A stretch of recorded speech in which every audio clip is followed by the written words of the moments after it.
yako na mzazi wa bwana harusi pamoja na ujumbe wote wa kutoka maeneo mbalimbali. Nyinyi ndio wahusika, pande mbili ni wenyeji wetu, hata kama umekuja ni wageni, jambo ni lenu. Sada ulama, viongozi walioko hapa mbalimbali, bila ya kutaja majina kwa sababu najaribu kutunga wakati, wageni, waheshimiwa, kina mama, kina baba, ndugu zangu, wadogo wangu, assalamu alaikum wa rahmatullahi wa barakatuh. Naona watu wengi wamempa nasaha bwana harusi, lakini mimi kabla ya kumpa nasaha bwana harusi nataka kuwapa nasaha wale waliokuwa wakituza wakati wa mathna, na wakumbusha tu kwamba walikuwa online. Bas. A'udhu billahi minash shaitani rajim. Wa min ayatihi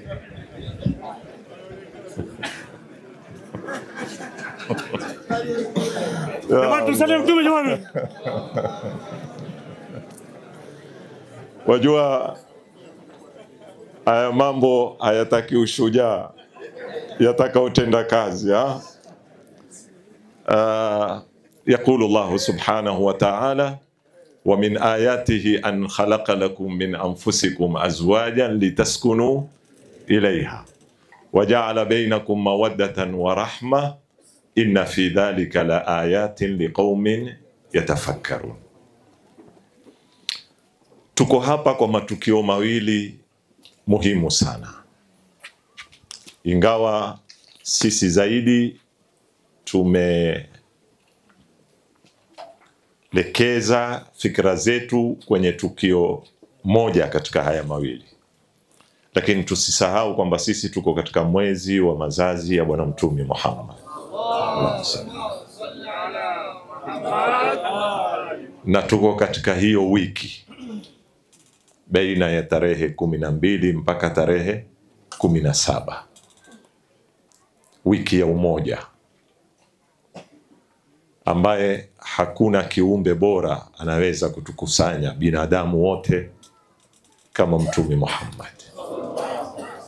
Na ndio Mwenyezi Mungu akamwambia wama arsalnaka illa rahmatan, sio lilmuslimina wala lilmu'minina wala lilmutadayyinina, si kwa waislamu, si kwa wenye dini, kwa wote, hata wanaokanusha dini. Muhammad ni rahma kwao, hata wanayemkanusha Mungu, hata wanyama, hata jamadat sisokuwa na roho, zote zinaingia katika nini? Al-alamin. Kwa hivyo sisi tuko katika siku tukufu ambao imelengwa, natumai kusudi tukio hili takatifu lifanyike katika siku hizi tukufu. Na hii ni katika baraka kubwa sana ambayo ni bahati wameipata watoto wetu, kufunga ndoa katika siku za kusherehekea mazazi ya kiumbe mtakatifu. Ndugu zangu, kwa wakati mfupi, sababu hapa si mahala pa kuzungumza sana na wakati umeenda, napenda kutoa nasaha kwa bwana harusi kupitia mafundisho haya muhimu. Hii dunia yote, maisha yote, Mwenyezi Mungu Subhanahu wa Ta'ala ameyajenga katika nguzo mbili. Kila kitu kinatembea katika mahusiano yake na Mwenyezi Mungu kupitia nguzo mbili muhimu. Nguzo ya kwanza ni rahma. Na ndio mtaona kitabu muhimu kilichoteremshwa, aya ya kwanza iliyoanzia kitabu hiki na aya ya kwanza inaoanzia kila sura ya kitabu hiki isipokuwa suratul Baraa ni Bismillahir Rahmanir Rahim. Na baada ya kutaja jina la Mungu katika sifa za Mungu zote, hakukutaguliwa sifa ikaririke mara kwa mara katika kila bismillah na katika kila sura isipokuwa ni Ar-Rahmanu Ar-Rahim, ikimaanisha mambo yote ya Mungu ya kisharia, ya kimaumbile yanateremka kuja kwetu kupitia Ar-Rahmani Ar-Rahim. Na ndipo alipotumilizwa Bwana Mtume sallallahu alayhi wa sallam akaambiwa, wama arsalnaka illa rahmatan lilalamin. Kwa hivyo kitabu cha kutuongoza kimefunguliwa kwa rahma, na mtume wa kutuongoza ametaguliwa kwa mlango wa nini? Wa rahma. Hiyo ni nguzo ya kwanza. Nguzo ya pili inaoendesha maisha yetu katika maumbile na mahusiano yetu ni almahabba. Kwa Mwenyezi Mungu atuambia, kul in kuntum tuhibbuna Allah fattabi'uni. Na pia ukitaka mahaba mpaka urudi kwa nani? Kwa mtume. Ukitaka Rahmani Rahim mpaka urudi kwa nani? Kwa mtume, kwa sababu yeye ndiyo rahmatan lilalamin. Hii milango muhimu. Mmoja katika maulamai wa karni hii asema hivi, asema rahma na mahaba ni milango inaotupeleka kwa Mwenyezi Mungu. Rahma ndio mlango mpana zaidi kuliko milango yote. Mwenyezi Mungu ana milango mingi, lakini mlango mpana sana ambao unaweza kupita mpaka asi, mpaka ambaye anamkanusha Mungu ana nafasi kwenye mlango huo, ni babu rahma. Kwa hivyo awsa'ul abwabi nini? Arrahma. Na ndio hii tukaambiwa katika dua Kumail, as'aluka birahmatika allati wasi'at kulla shay. Mlango wa pili ni mahaba. Mahaba ni mlango wa watu fulani, si wa kila mtu, wachache mno, na sifa yake ni aqsaru turuq, ndio shortcut ya kwenda kwa Mwenyezi Mungu. Ukitaka shortcut, kama una haraka na umejipanga vizuri kwenda kwa Mwenyezi Mungu, pita mlango gani? Wa mahaba. Lakini kama umebeba mizigo kama sisi, upungufu wetu, madhambi yetu, tunahitaji kusubiriwa, geti haijafungwa, basi mlango rahisi ni mlango gani? Na ndio wanazuoni watuambia, mwenye kurahamu wema na waovu ulimwenguni, Rahmanu. Na la ajabu, ukija katika aya ya ndoa, imekuja kueleza mahusiano ya mume na mke kupitia milango hii miwili. Ghariba aji, ambao nidhamu ya maisha yote yapelekwa kwa milango hii miwili, rahma na nini? Na mahaba. Huku Mwenyezi Mungu atuambia, wa min ayatihi an khalaqa lakum min anfusikum azwajan litaskunu ilayha wa ja'ala bainakum mawaddatan wa rahma.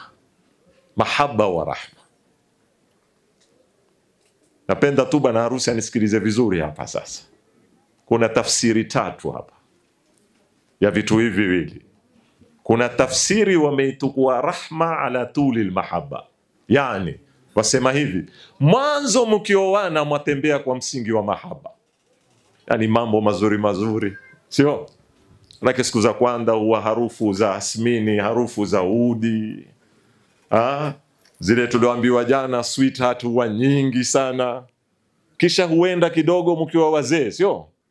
Hata viungo fulani huenda zikakosa haiba yake. Sasa kila mkikosa ile mvuto wa mahaba, kuna kuja baadaye mvuto wa nini? Sasa ni kuhurumiana, ni kubebana.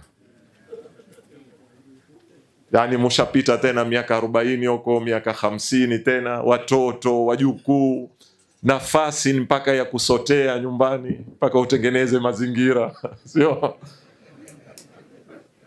Hii ni tafsiri. Na utaona tafsiri hii imekuja kusema kwamba vitu hivi viwili havikutani. Pakiwa na mahaba hapahitaji rahma, na siku ya rahma hakuna nini? Mahaba. Kwa hivyo tunaanza na mahaba, tunamaliza na nini? na sijui kile kipindi cha umri kikoje, kwamba mahaba tutatumia miaka 5, 10, 20, inategemea sasa na mnavyo maintain, sio? Kuna wengine mashallah waweza kuwakuta watu wazima wako katika miaka 50 lakini wame maintain bado wanatembea kwa mahaba. Hiyo ni tafsiri. Kuna tafsiri ya pili imechukua rahma ala ardhi mawadda, zinatembea pamoja. Hawakubali kwamba mwanzo kuna kuja mahaba kisha kuja nini? Wanasema tukianza kuanzia leo tunaanza na mawadda na rahma, na mpaka siku ya kuhatimishana kuenda kwa Allah subhanahu wa ta'ala tunamaliza na mawadda na rahma. Kivipi? Wasema mwanadamu siku zote, hata katika ilmu za management na idara tunaambiwa kuna kuwa na strength na nini na weaknesses. Hakuna mkamilifu. Hata bado ukiwa na miaka 20 bado uko na nini na nukatu dhaf, na vile vile uko na nukatil quwwa. Na mwanamke hivyo hivyo ana udhaifu wake na ana uzuri wake, na mwanamume ana udhaifu wake na uzuri wake. Kuna wakati mnakuja kupambana katika uzuri wako na uzuri wake, hapo kuna noga mahaba. Na kuna siku kidogo waya zinafanya nini? Zinagusana, kuna kuja zile nukatu dhaf, pale una implement nini? Rahma. Kama vile ulivyokuwa ukiusiwa, umeingia chakula kimechelewa, ama mwanamke amezoea mume wake akitoka kazini anakuja nyumbani saa fulani amechelewa, au amekuja amechoka, na yeye alikuwa ametarajia kila akija huwa kuna furaha fulani anaipata siku ile, bwana akiingia kidogo hako sawa, na ni yule yule wa miaka 20 hajawa miaka 50. Sasa pale pale yataka uhodari kuswitch baina ya kutumia nini mahaba na nini na rahma, kulingana na hali ya upande wa pili iliyokabili. Amekuja kwa niqatul quwwa, umeingia siku fulani nyumbani, mwanamke uko sawa, amejipamba, kuna nuka udi, meza ishaandaliwa, pale sasa dhihirisha nini mahaba. Umeingia kuna kasoro, tumia sifa ya nini ya rahma. Hiyo ni tafsiri. Lakini ikiwa nitaruhusiwa niseme mimi katika kukaa leo kuipanga hii khutba kufikiria, imekuja kwenye akili yangu kama ihtimali, na ndo nimeifasiri. Nimesema kuna tafsiri ya tatu, nimeita tafsiri imezojengwa ala mabda'il mansha. Kivipi? Kwa nini nimpende? Nafikiri mzee wetu amekuja akazungumza ile hadithi ya Mtumi kwamba mtu hupendwa kwa kitu gani? Kwa jamal, ama kwa mal, ama kwa nasab, sio? Ama kwa hasab, ama kwa dini. Ile tunaita mansha. Ma huwa mansha ulhub. Kwa nini ulimpenda akaamua kumuoa? Kwa nini alikupenda akaamua kuolewa? Iko ndio chanzo. Ukiweza kuifanya rahma ndiyo chanzo cha kupenda. Fikiri umenielewa? Uifanye nini? Rahma, huruma kwako, hisia zako za kibinadamu. Na kirahma ni mkusanyiko wa hisia zote za kibinadamu. Rifqu, lin, dole laqad ja'akum rasulun min anfusikum azizun alayhi ma anittum, yangalele harisun alaykum bil mu'minina raufur rahim. Zote zile zinakusanywa na rahma. Ukiweza kuifanya rahma ndiyo chanzo cha kupenda, mapenzi yatadumu hata kama munatembea kwa magongo mawili, hata mumefika miaka 90, hamuna kitu chochote kinachovutia tena cha kumfanya mtu afanye nini? Apende. Lakini mulipoanza kupendana, mulianza kupendana kwa msingi wa nini? Wa huruma. Huruma inabaki maadamu kumebaki ubinadamu, na huruma inakosekana wakati kukosekana ubinadamu. Sio wakati kukikosekana mali, sio wakati kukikosekana jamal, sio wakati kukikosekana nasab. Uzuri utaenda, mali yanaweza kuwa leo yako, kesho hakuna, na kadhalika vitu vingine. Na rahma ndio dini. Wama arsalnaka Na mtizame Mtume alivyopenda watu kwa rahma, mahaba yaliwageuza maadui wakawa marafiki. Rahma. Ule Myahudi alikuwa kila asubuhi akikusanya taka akimgoja Mtume apite amtupie kila siku.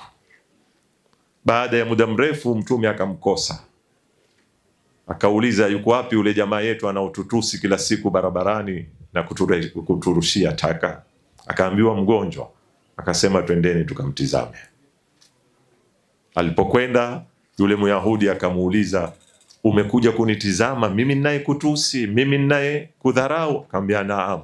Akamwambia, ashhadu an la ilaha illa Allah wa ashhadu anna Muhammadan rasulullah. Mumeona rahma inavyobadilisha bughdha ikawa mahaba. Rahma.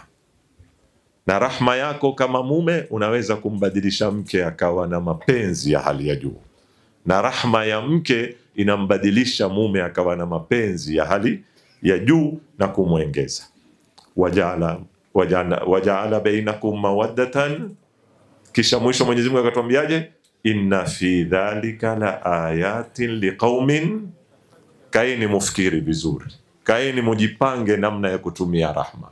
Hata sisi Waislamu na tusokuwa Waislamu, umoja wetu utakuwa bora sana ukiwa utaendeshwa na nini?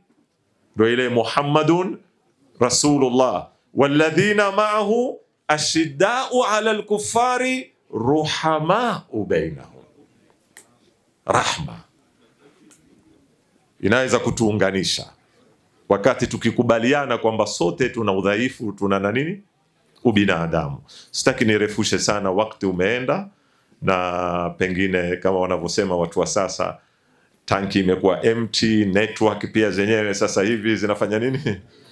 Zinashika zikifanya nini zikikosa. Nitachukua fursa hii kwa niaba yangu na wote nilioandamana nao kuwatakia bwana harusi na bibi harusi ndoa ya furaha na baraka na saada na mafanikio ya dini na dunia. Mwenyezi Mungu awatilie baraka katika maisha yenu, awafungulie katika milango ya kheri na riziki, awaongeze elimu.